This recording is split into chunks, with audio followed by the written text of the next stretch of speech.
Y a-t-il une France? Y a-t-il une Allemagne? Y a-t-il une Italie?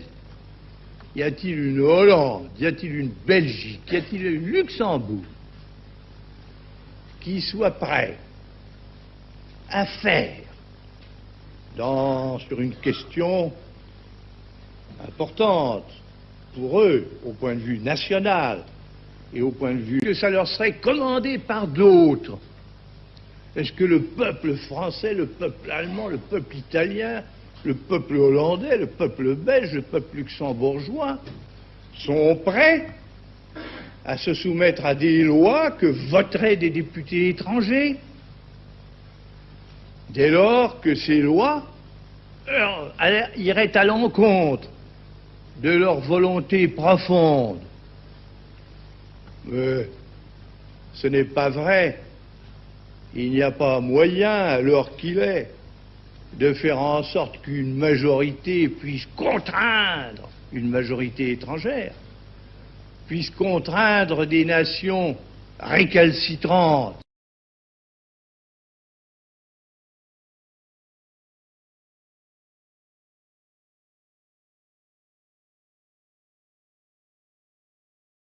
Pour la première fois, je crois, dans l'histoire des hommes, nous avons une dictature qui est en train de s'installer par la complexité et l'ennui. Parce que quand vous parlez des questions européennes, ça, excusez-moi la vulgarité du propos, ça fait chier tout le monde. Essayez, parlez-en autour de vous. Les gens diront, au bout de 3 minutes, mais qu'est-ce que là, tu as décidé de gâcher ma soirée, là? Parlez-en à vos amis. Oui, voilà, mais tu me prends la tête avec tes questions. Ah, ça renvoie à Adolf Hitler, Staline ou Napoléon au rang d'aimables plaisantins. Avant, on avait des dictatures qui s'imposaient par la coercition, par la force, etc. Maintenant, non. On a un truc qui se prétend très très démocratique, et puis qui est tellement compliqué que les gens ne veulent pas s'y intéresser. D'ailleurs, d'une certaine façon, ça ne les concerne pas, puisque ça concerne 28 États. Ils ne savent même pas, si on faisait un sondage en demandant quels sont les 27 autres pays, à part la France. Faisons un sondage ici, là on sort de là, je doute qu'il y ait plus d'1% de bonnes réponses. Alors, évidemment, vous allez trouver que la comparaison est peut-être un petit peu excessive. Elle n'est pas si tant que ça, bien sûr, ça ne nous échappe pas. Qu'il n'y a pas de concentration, de camp de concentration, du moins pas encore. Ça ne nous échappe pas que la situation... il n'y a pas des tanks dans les rues de Paris, ça c'est vrai. Mais comme le disait l'académicien Michel Serres il n'y a pas très longtemps, quelques années, il disait « Il y a plus d'anglais à Paris, d'affiches en anglais sur les murs de Paris qu'il n'y en avait en allemand du temps de l'occupation. » Parce que à notre époque, la vassalisation d'un pays, ça ne se fait pas de la même façon. Ça se fait de façon sournoise, subreptice, j'en ai parlé tout à l'heure. La guerre qui nous est livrée, c'est une guerre qui frappe les consciences. C'est une guerre qui agit entre les pays développés. Ce sont des guerres du 3e millénaire. Ce sont des guerres sur la désinformation, la manipulation des événements et de l'opinion publique, la manipulation des films, des photos, la désinformation permanente. C'est ça la guerre qui nous est livrée. C'est la raison pour laquelle, d'ailleurs, c'est une guerre de la matière grise.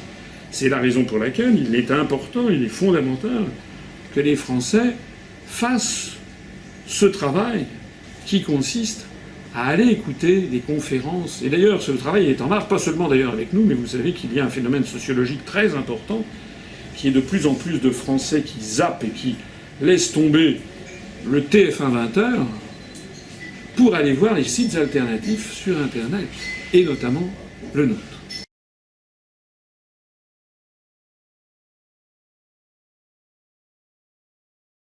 François Asselineau, bonjour. Merci de nous recevoir. Bonjour.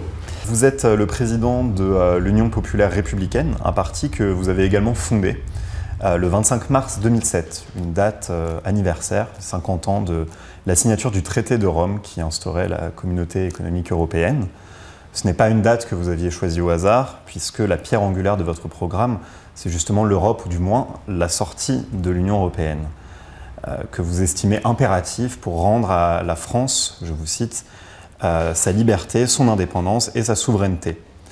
C'est une idée, la sortie de la France de l'Union européenne, qui pendant de longues années a été considérée comme un peu farfelue par de nombreux acteurs politiques en France et en Europe. En juin dernier, les Britanniques ont voté majoritairement pour la sortie de leur pays de l'Union européenne. Le Brexit est en cours. Est-ce que cela change la donne ? Objectivement, oui. Depuis que j'ai créé l'Union populaire républicaine, comme vous l'avez dit, il y a eu pendant de nombreuses années 3 objections qui m'ont été opposées. Première objection, quand je parlais aux gens, à des amis, des proches, et puis quand j'ai commencé à faire mes conférences un petit peu partout, il y avait en général 3 objections. La première, c'était qu'on ne pouvait pas sortir de l'Union européenne. J'avais beau dire que le droit international autorise tout État à sortir d'un traité international. J'avais beau dire qu'à partir de 2008, il existait l'article 50 du traité de l'Union européenne qui permettait d'en sortir. Rien n'y faisait. Les gens disaient non, ça n'est pas possible. Puis le deuxième obstacle qu'on m'opposait, c'était de me dire, de toute façon, si on en sort, ce sera la catastrophe économique et politique et sociale. Et le troisième obstacle que l'on m'opposait, c'était de dire, de toute façon, les Américains ne vous laisseront sortir ni de l'Europe ni de l'OTAN, puisque le parti politique que j'ai créé propose de sortir de l'Union européenne, de l'euro et de l'OTAN. Donc c'était ces 3 obstacles. Et ces obstacles ont commencé à s'effriter, du moins les 2 premiers, à partir de la crise de l'euro en Grèce. Et puis l'année 2016 a été une année assez extraordinaire, du point de vue historique. Je pense qu'elle marque un début de changement historique. C'est que les 3 obstacles se sont volatilisés en quelques mois. Le fait que les Britanniques, comme vous l'avez rappelé, aient voté en faveur du Brexit fait que désormais, quand je fais des réunions publiques où d'ailleurs il y a de plus en plus de monde, plus personne ne me dit que c'est impossible. Les gens ne sont pas encore forcément d'accord, mais déjà l'obstacle numéro 1 est possible, a été retiré. Tout le monde est désormais convaincu qu'on peut sortir. Le deuxième obstacle, on me disait, de toute façon, si ça se faisait, ce serait la catastrophe politique, économique, sociale, etc. Depuis maintenant 7 mois, 8 mois que les Britanniques ont voté pour le Brexit. Alors, les négociations n'ont pas encore commencé, ça va se faire, mais tous les indicateurs macroéconomiques sont orientés au vert et on voit des investisseurs internationaux qui investissent au Royaume-Uni ce sont des investissements comme lorsque, par exemple, Nissan crée une nouvelle ligne de fabrication de sa voiture Qashqai, c'est un investissement sur 25 ans. Donc les grands investisseurs internationaux ont intégré le fait que le Royaume-Uni serait sorti de l'Union européenne dans les semestres qui viennent. Non seulement ça ne les dissuade pas d'investir, mais de surcroît, ils investissent massivement. Donc ça, c'est le deuxième obstacle qui lui aussi s'est volatilisé. Et puis le troisième obstacle, on aura peut-être l'occasion d'en reparler plus tard, le troisième obstacle, c'est l'élection de Donald Trump. Or, comme Donald Trump lui-même s'est déclaré pour le Brexit, a demandé, semble-t-il, à ses collaborateurs de donner la liste des pays membres de l'Union européenne qui devraient sortir après le Royaume-Uni, s'est déclaré contre le TAFTA, a déclaré que l'OTAN était une structure obsolète. Tout ça va dans le sens de ce que je ne cesse de dire depuis maintenant plusieurs années, de telle sorte que le troisième obstacle, lui aussi, est en train de se volatiliser. Ça veut donc dire que toutes les analyses que j'ai faites depuis bientôt 10 ans sont désormais validées par les événements. Donc là, vous avez évoqué effectivement la sortie de l'Union européenne d'un point de vue, du point de vue de sa possibilité, d'un point de vue un peu technique. À propos des objectifs poursuivis par une éventuelle sortie de l'Union européenne, vous parlez du Brexit. La Grande-Bretagne n'est pas réputée pour être opposée au libéralisme ni à l'ultralibéralisme. Elle n'est pas non plus réputée pour son indépendance vis-à-vis des États-Unis. Les gens ne mettent pas forcément tous le même objectif. Par exemple, le gouvernement de Mme May a attendu, si j'ai bien compris, 8 à 9 mois pour savoir est-ce qu'ils allaient sortir de tout ou bien est-ce qu'ils allaient essayer de rester dans le marché commun, c'est-à-dire revenir au traité de Rome. Vous avez vu que finalement, comme ils ont vu que ça se passe beaucoup mieux que prévu, même le gouverneur de la Bank of England a reconnu que les prophéties apocalyptiques étaient fausses. En réalité, ils ont décidé ce que les journalistes appellent le hard Brexit, c'est-à-dire en fait, ils sortent de tout.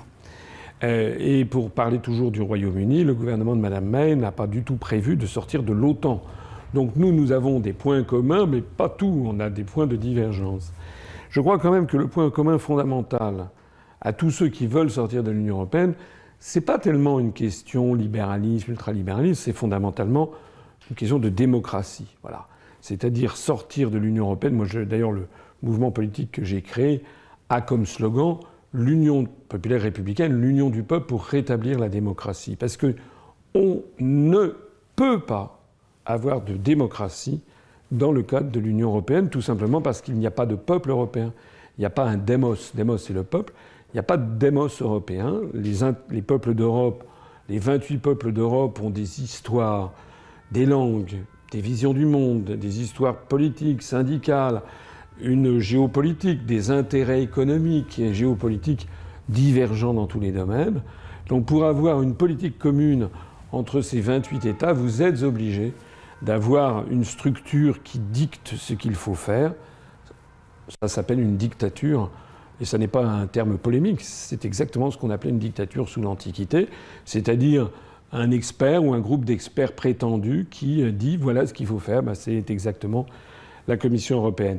Et moi, si j'ai créé l'UPR, c'est que j'ai été convaincu par mon passage en cabinet ministériel dans les années 90 que les Français, je rappelle que les Français, ça veut dire le peuple libre, hein, Franken, c'est les hommes libres, que les Français n'accepteraient pas durablement, sur longue période, de voir qu'ils n'ont plus leur mot à dire dans le choix de leur avenir collectif. Donc fondamentalement, la sortie de l'Union européenne, c'est pour sortir d'une dictature et d'une prison des peuples et récupérer la démocratie. De telle sorte d'ailleurs que dans le mouvement politique que j'ai créé, il y a des gens venus de tous les horizons, qui ont d'ailleurs des visions divergentes sur les questions économiques et sociales. D'ailleurs, je connais des libéraux, des vrais libéraux, qui sont contre l'Union européenne, au motif que c'est une espèce de super-État, une espèce de Moloch, vous savez, de super-État qui coûte extrêmement cher, qui développe au niveau continental des phénomènes bureaucratiques et technocratiques contre lesquels ils veulent lutter. Donc on a de tout, en fait, à l'UPR, on a des gens qui ont des visions totalement divergentes, mais ça doit se régler au niveau national, et c'est le choix que doit faire un peuple sur son avenir collectif. Ce diagnostic d'une Europe, vous dites dictatoriale, technocratique, c'est également le diagnostic d'autres partis politiques, et notamment par exemple du Front National ou de Jean-Luc Mélenchon. Pourquoi vous n'êtes pas d'accord avec eux sur un diagnostic que pourtant ils partagent au moins sur certains points? S'agissant du Front National et du Front de gauche, d'abord, ils mélangent cette question qui, à mon avis, est une question fondamentale, c'est la question de l'indépendance nationale, de la souveraineté nationale, la souveraineté d'un peuple. Il n'y a pas plus important. Donc on ne peut pas mélanger une question comme ça qui surplombe toutes les autres avec des questions qui sont extrêmement partisanes, avec d'un côté le Front National qui a des prises de position très droitières, pas forcément uniquement dans le discours, mais dans les adhérents qui sont avec ce mouvement politique, des positions très anti-immigrés, des positions, etc., ils ont le droit, hein, mais ce sont des positions qui les coupent d'une majorité de la population. Pareil au Front de gauche. Le Front de gauche développe une vision sur... Ils ont fait alliance, M. Mélenchon est quand même le candidat du Parti communiste français. Ils ont le droit, hein, mais ça les coupe aussi d'une grande partie de la population.